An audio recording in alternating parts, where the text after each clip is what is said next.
Hello everyone who watches us here on Mythology Matters. In today's video, we are going to learn about 5 famous demons from ancient mythology. 1. Asmodeus, the demon of desire and temptation. 2. Pazuzu, the wind demon of Mesopotamia. 3. Lilith, the night demon and queen of darkness. 4. Astaroth, the fallen prince of knowledge. 5. Abaddon, the angel of destruction. From the wind-swept deserts of Mesopotamia to the sacred texts of ancient religions, stories of powerful demons have fascinated and frightened people for generations. Thank you. Asmodeus, the demon of desire and temptation. The earliest roots of Asmodeus can be traced to ancient Persia. Scholars generally connect him to a demon known as Aeshma, a spirit mentioned in Zoroastrian texts. Aeshma represented wrath, violence, and uncontrolled impulses. In the Zoroastrian worldview, the universe was a battleground between the forces of good and evil. Aeshma served the destructive side of this cosmic struggle, encouraging chaos and corrupting human behavior. As cultures interacted through trade, conquest, and migration, many myths and religious ideas traveled across borders. During the period of the Babylonian exile, Jewish communities came into contact with Persian beliefs. It was during this time that the figure of Aeshma gradually evolved into Asmodeus. While he retained his association with destructive desires, his role became more detailed and complex in later traditions. In the ancient book of Tobit, a text included in some biblical traditions, according to the story, a young woman named Sarah suffers a terrible curse. Every man she becomes engaged to is killed before the marriage can be completed. The cause of this tragedy is Asmodeus, who has become obsessed with Sarah and refuses to allow any other man to have her. 7 men die attempting to marry Sarah, leaving her devastated and isolated. Eventually, a young man named Tobias is chosen as her husband. Guided by the archangel Raphael, Tobias receives instructions on how to defeat the demon. He burns the heart and liver of a fish, producing a smoke that drives Asmodeus away. The demon flees to a distant land, where Raphael captures and binds him. Tobias and Sarah are finally able to live together in peace. This story established many of the characteristics that would become associated with Asmodeus.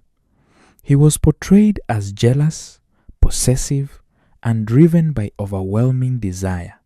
His actions demonstrated how obsession and uncontrolled passion could lead to suffering and destruction. For centuries, religious teachers used the tale as a lesson about the dangers of temptation and selfish desire. As Asmodeus became more prominent in medieval demonology, descriptions of his appearance grew increasingly elaborate.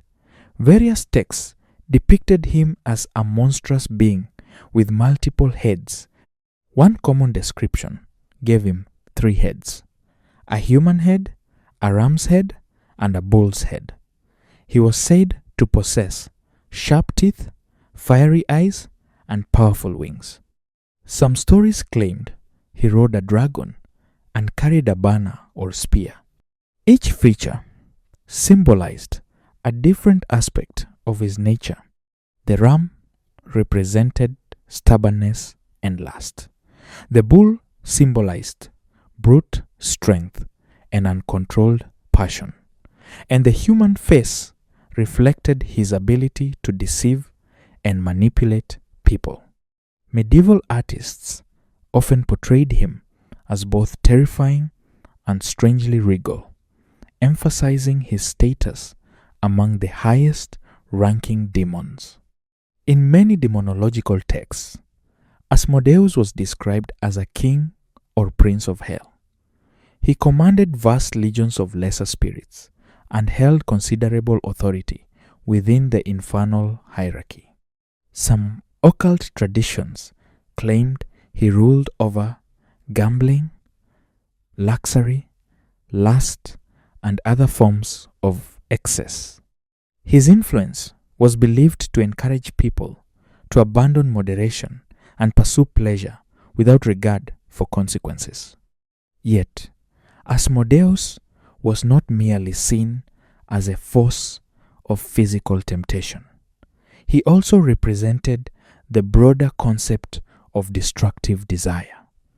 Ancient and medieval writers understood that temptation could take many forms.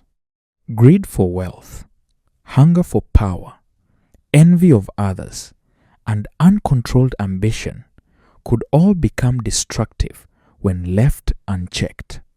Asmodeus came to symbolize these dangerous impulses within human nature. Certain magical texts claimed he possessed secret wisdom and could reveal hidden truths to those who summoned him.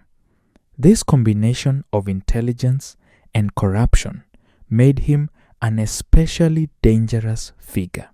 He tempted people not only through physical desires, but also through promises of power and forbidden knowledge. Throughout the Middle Ages, belief in demons played a significant role in everyday life. Many people viewed temptation as a spiritual battle between divine and demonic forces. Asmodeus became one of the primary symbols of this struggle. Religious sermons warned believers about his influence, encouraging self-discipline and moral restraint.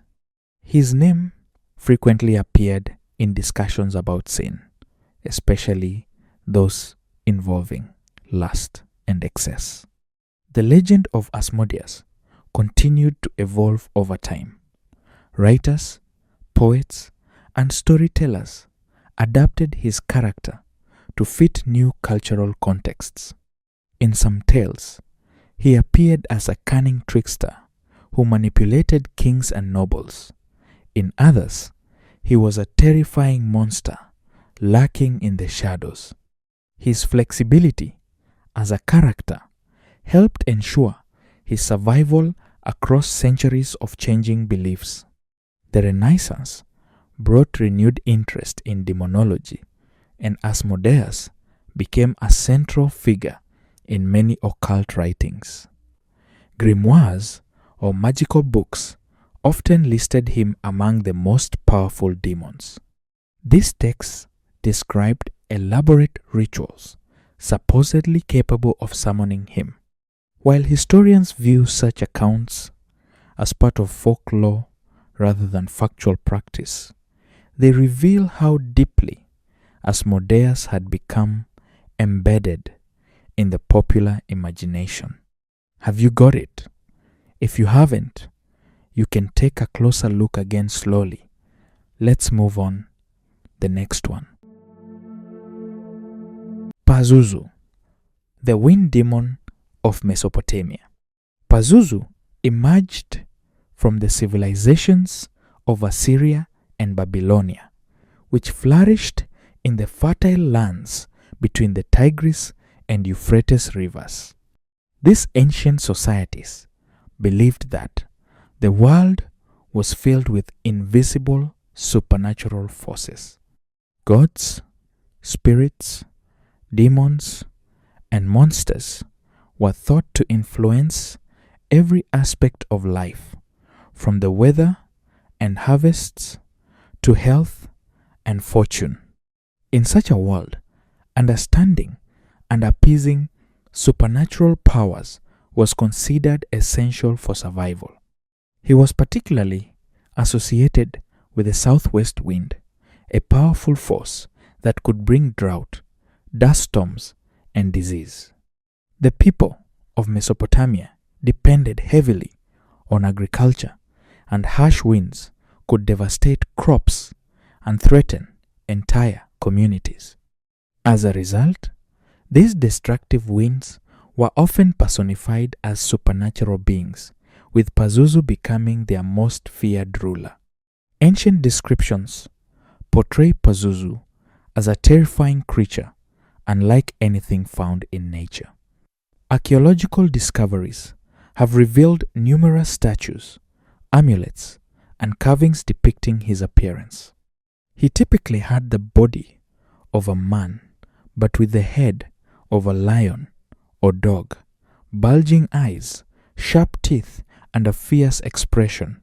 His body was covered with scales, and he possessed 4 wings that allowed him to dominate the skies.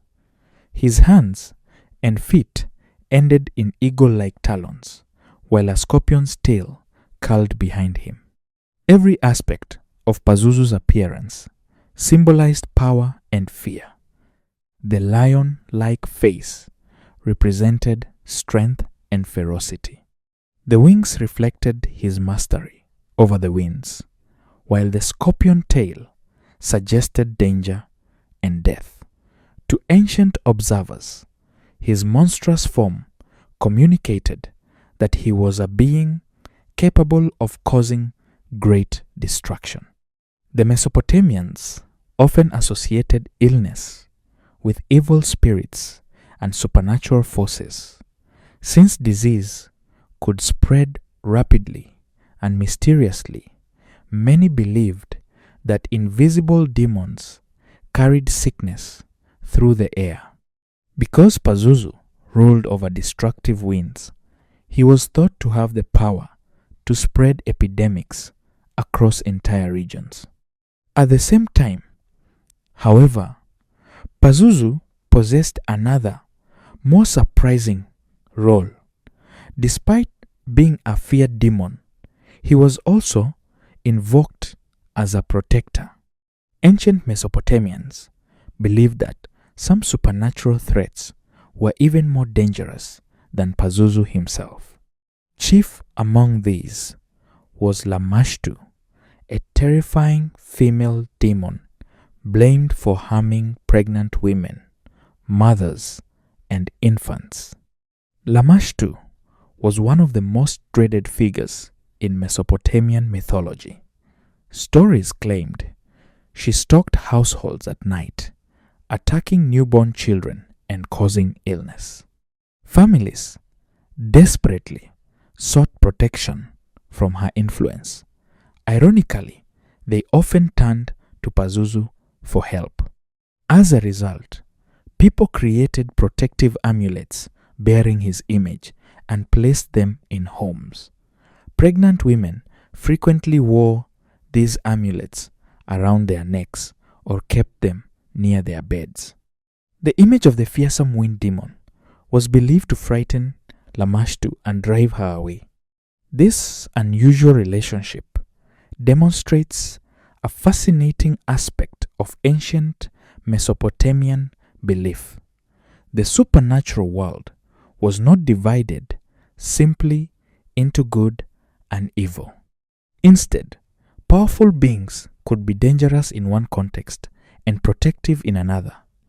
Pazuzu himself embodied this complexity. Although feared for his destructive abilities, he was also considered a valuable ally against greater threats. Archaeological discoveries have provided significant evidence of Pazuzu's importance in daily life. Numerous bronze statues, clay figurines, and carved amulets have been uncovered throughout Iraq and neighboring regions. Many of these artifacts date back more than 2,500 years. Some contain inscriptions invoking Pazuzu's protection, while others depict his terrifying face intended to ward off evil spirits. Such inscriptions suggest that ancient people viewed him not merely as a monster, but as a supernatural ruler with immense authority. His title emphasized his command over powerful forces of nature. The mythology surrounding Pazuzu reflects the challenges faced by the people of Mesopotamia. Their civilization depended heavily on predictable weather and successful harvests. Yet, they lived in an environment prone to droughts, dust storms, floods, and disease outbreaks. By personifying these threats as supernatural beings, they could better understand and explain the hardships they experienced. Stories of Pazuzu likely served another purpose as well. They provided psychological comfort during uncertain times. Wearing an amulet or performing protective rituals gave people a sense of control over dangers that were otherwise impossible to predict or prevent. In this way, belief in Pazuzu helped communities cope with the unpredictability of life. The influence of Pazuzu extended far beyond the ancient world. During the 20th century, archaeologists and historians introduced his mythology to wider audiences through books and academic research. However, his greatest modern fame came through popular culture. Pazuzu became widely known after appearing in the 1971 novel The Exorcist and its famous 1973 film adaptation. In the story, he is portrayed as a powerful demonic entity responsible for possession and supernatural terror. Although the movie's interpretation differs significantly from ancient Mesopotamian beliefs, it introduced millions of people to the name Pazuzu. Following the success of The Exorcist, interest in Mesopotamian mythology increased. Scholars and enthusiasts began exploring the original legends behind the demon. Many were surprised to discover that the historical Pazuzu was not simply a force of evil, but also a protector against darker supernatural threats. Lilith, the night demon and queen of darkness. The origins of Lilith can be traced back to ancient Mesopotamia, one of the world's earliest civilizations. Long before the rise of Judaism, stories circulated about supernatural female spirits, known as the Lilith. These beings were associated with storms, darkness, deserts, and the dangers that lurked during the night. Ancient people often feared the darkness because it concealed predators, disease, and unknown threats. As a result, many cultures created myths about spirits that roamed the night, and the Lilith were among the most feared. The name Lilith is believed to be connected to an ancient word meaning night. This connection reinforced her association with darkness and mystery.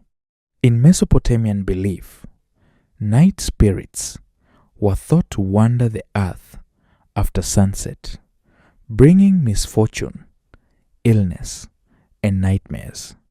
Although details varied from region to region, these early legends laid the foundation for the figure that would later become Lilith. Lilith became more prominent in Jewish folklore and mystical traditions.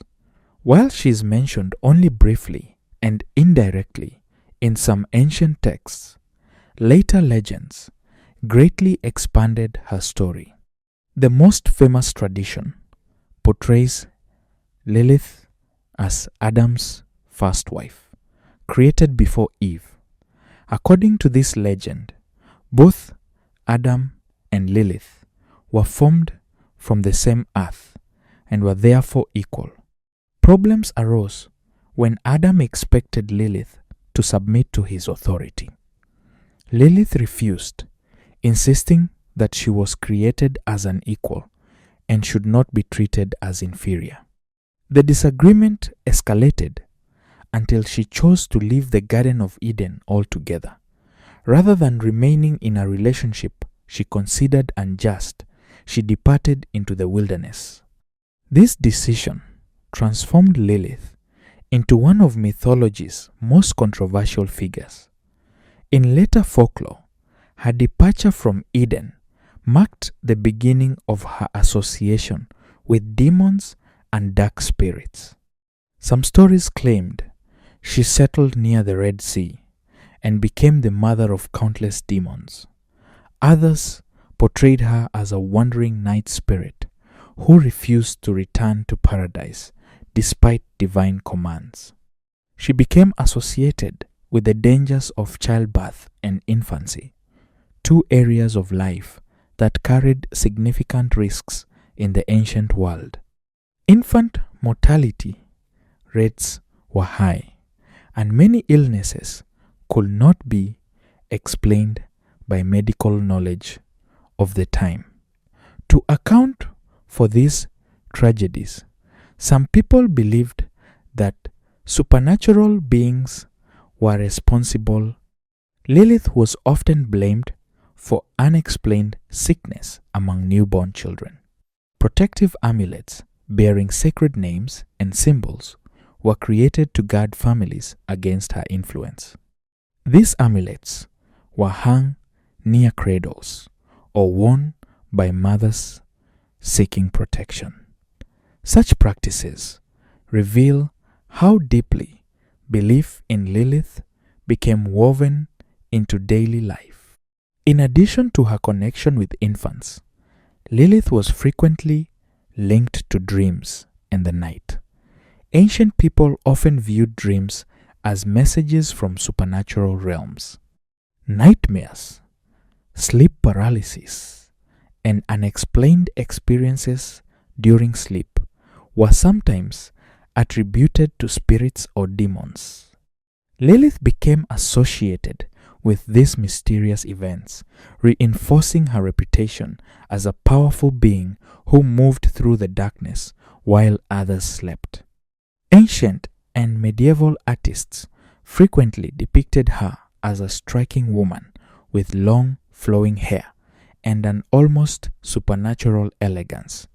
This beauty was considered both captivating and dangerous. In mythology, her appearance symbolized temptation, seduction, and the power of attraction. The combination of beauty and danger made Lilith a unique figure among mythological demons. She was not simply a terrifying monster lurking in the shadows.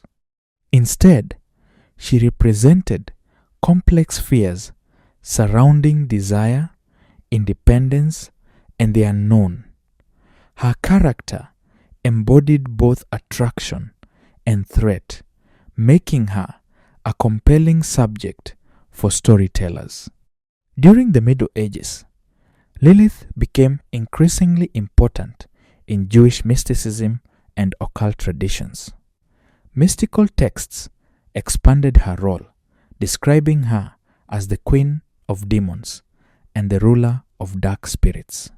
Some legends claimed she possessed immense magical powers and commanded armies of supernatural beings. These medieval stories often portrayed her as a rival to heavenly forces. While angels represented order and divine authority, Lilith symbolized rebellion and freedom from imposed control. This contrast contributed to her growing reputation as one of the most powerful female figures in supernatural lore. The Renaissance and later periods brought new interpretations of Lilith. Writers, artists, and poets became fascinated by her story. Rather than portraying her solely as a demon, many creators emphasized her intelligence, independence, and refusal to accept limitations. She became a symbol of defiance against authority and social expectations. In literature, Lilith frequently appeared as a mysterious and alluring figure. Authors used her character to explore themes of temptation, freedom, power, and individuality. Painters depicted her as both beautiful and dangerous, capturing the duality that had defined her legend for centuries. Astaroth, the fallen prince of knowledge. Many scholars believe that his name is derived from Astarte, a powerful goddess worshipped throughout the ancient Mediterranean world. Astarte was associated with fertility, love, war, and kingship. She was one of the most important deities among the Phoenicians, Canaanites, and several neighboring cultures. Ancient civilizations often shared religious ideas through trade, migration, and conquest.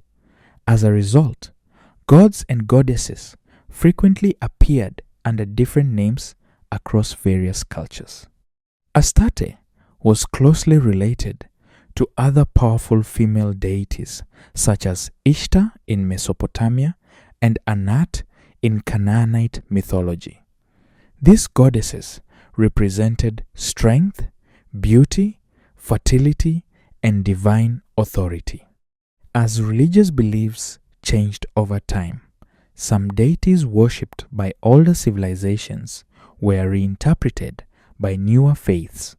When monotheistic religions expanded throughout the region, former gods and goddesses were sometimes transformed into demonic figures. It was through this process that Astarte gradually evolved into Astaroth, becoming a fallen supernatural being rather than an object of worship. Medieval texts described him as a powerful prince or duke of hell who commanded vast legions of infernal spirits. Unlike many demons who tempted humans through greed or violence, Astaroth specialized in offering knowledge, wisdom, and answers to difficult questions. This connection to knowledge made him unique among demonic figures. Many legends claimed that Astaroth possessed complete understanding of the past, present, and future. He was said to know hidden truths about the universe and could reveal secrets unavailable to ordinary mortals. Such abilities made him both attractive and dangerous in the eyes of medieval scholars and theologians. Descriptions of Astaroth varied significantly across different texts. Some accounts portrayed him as a beautiful angelic figure who retained traces of his heavenly origins despite his fall from grace. Others described him as a frightening creature riding a dragon and holding a venomous serpent in his hand. In many illustrations, he appeared crowned and regal, emphasizing his status among the highest-ranking demons. The dragon often symbolized power, chaos, and ancient wisdom. Meanwhile, the serpent represented knowledge, temptation, and cunning. Together, these symbols reinforced Astaroth's role as a being associated with intelligence and forbidden understanding. Many medieval grimoires or magical books listed Astaroth among the most powerful spirits that could supposedly be summoned by magicians. These texts claimed he could answer questions about hidden treasures, explain the mysteries of creation, and reveal secret knowledge. Some even suggested that he could teach science, mathematics, philosophy, and other intellectual disciplines. Of course, religious authorities strongly warned against seeking such knowledge through supernatural means. The pursuit of forbidden wisdom was often viewed as spiritually dangerous. According to many traditions, Astaroth's promises came with hidden costs. Those who sought his knowledge risked being deceived, corrupted, or led away from divine truth. This theme reflects a common idea found throughout mythology and religion. Knowledge can be both a blessing and a curse. Human beings naturally desire to understand the world around them. Curiosity drives exploration, discovery, and progress. Yet, many ancient stories warn that some knowledge may be too dangerous or powerful for humans to possess. Astaroth came to embody this tension between curiosity and caution. Instead, he was often depicted as highly intelligent, persuasive, and sophisticated. His greatest weapon was not physical strength, but his ability to influence minds. Through logic, promises, and clever arguments, he could convince people to pursue paths they might otherwise avoid. This characteristic made him particularly intriguing to storytellers. Monstrous demons that inspired fear through brute force, Astaroth represented intellectual temptation. He symbolized the seductive nature of forbidden knowledge and the dangers of placing pride above wisdom. During the Renaissance, interest in occult studies and ancient texts increased dramatically. Scholars, mystics, and alchemists searched for hidden truths about nature and the universe. In this environment, stories about Astaroth became even more popular. Grimoires expanded upon his powers, describing elaborate rituals intended to summon him and obtain his knowledge. 5. Abaddon, the angel of destruction. The name Abaddon comes from the Hebrew word Abaddon, which means destruction, ruin, or place of destruction. In the earliest Hebrew texts, Abaddon was not originally described as a specific being. Instead, it referred to a realm associated with death and the underworld. It was often mentioned alongside Sheol, the shadowy abode of the dead in ancient Hebrew belief. In these early writings, Abaddon symbolized a place beyond human reach, a domain where life ended and destruction reigned. Ancient people viewed it as a mysterious and frightening region, hidden from the living. Over time, however, the concept evolved. What began as a place gradually transformed into a powerful supernatural figure associated with that realm. The most famous description of Abaddon appears in the book of Revelation, the final book of the New Testament. Revelation is filled with dramatic visions, symbolic imagery, and apocalyptic events. Within this extraordinary text, Abaddon emerges as one of its most terrifying figures. When the abyss is opened, smoke rises into the sky, darkening the sun and filling the air with gloom. From this smoke emerges a horrifying army of locust-like creatures unlike anything found in nature. These beings are described as having crowns resembling gold, faces like humans, hair like women, teeth like lions, and tails capable of inflicting terrible pain. Leading this terrifying army is Abaddon, identified as the king of the abyss. In Greek, he is called Apollyon, a name meaning destroyer. This image of Abaddon commanding supernatural forces of destruction became one of the most memorable scenes in religious literature. For centuries, theologians, artists, and writers have been fascinated by the symbolism surrounding this mysterious figure. Some traditions view him as an angel carrying out divine judgment. Others consider him a fallen angel or demonic ruler. Unlike many supernatural figures, clearly categorized as either good or evil, Abaddon occupies a more complex position. In some theological interpretations, Abaddon serves as an instrument of divine justice.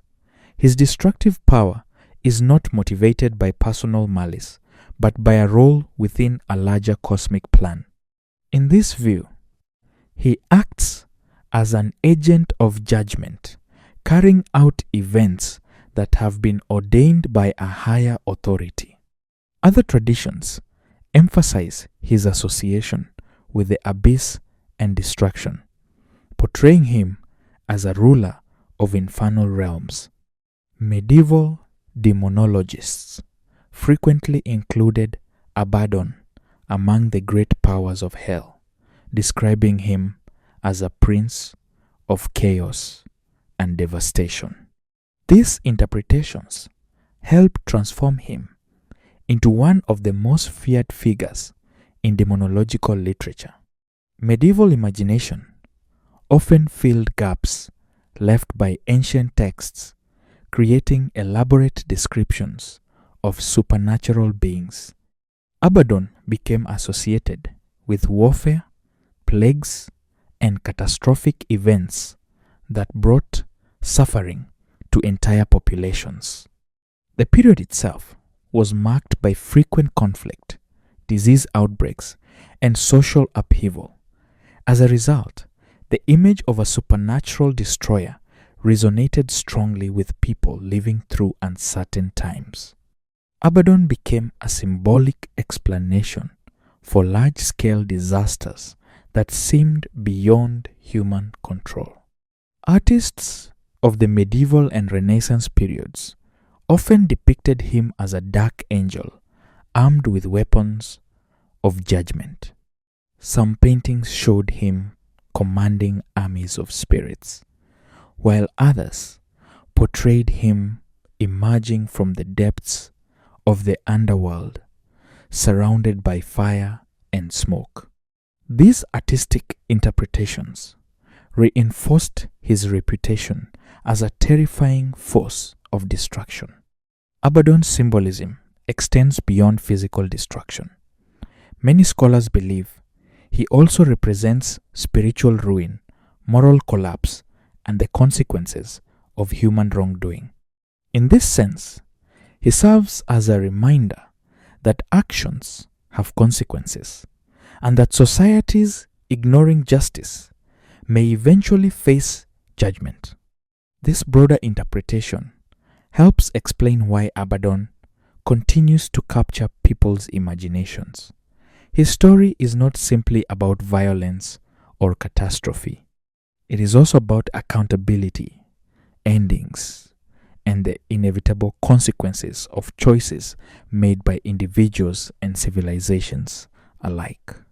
Thank you for learning with us today. See you in the next video. Bye bye.